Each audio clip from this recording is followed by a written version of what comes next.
প্রধান উপদেষ্টা ডক্টর মোহাম্মদ ইউনূস রাজধানীর Gulshan model school and college কেন্দ্রে ভোট দিয়েছেন। সকাল 10:30টার দিকে তিনি ত্রয়োদশ জাতীয় সংসদ নির্বাচন ও গণভোটে তার ভোটাধিকার প্রয়োগ করেন। পরে এক প্রতিক্রিয়ায় প্রধান উপদেষ্টা আজকের দিনটিকে মহা আনন্দের বলে উল্লেখ করেন। এ সময় গণভোটে সবাইকে অংশ নেওয়ার আহ্বান জানিয়ে ডক্টর মোহাম্মদ ইউনূস বলেন, এর মাধ্যমে বাংলাদেশের সংস্কার ত্বরান্বিত হবে। আজকে নতুন বাংলাদেশের জন্মদিন। সারা দিনব্যাপী আমরা এই জন্মদিন উৎসব পালন করব।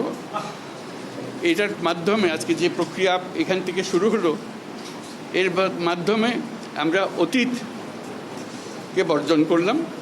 যেসব দুঃস্বপ্নময় অতীত ছিল সেই অংশ আমরা সম্পূর্ণরূপে বর্জন করলাম। প্রার্থীর জন্য আমরা ভোট দিলাম, সেটা খুব গুরুত্বপূর্ণ, কিন্তু গণভোটটা খুবই গুরুত্বপূর্ণ।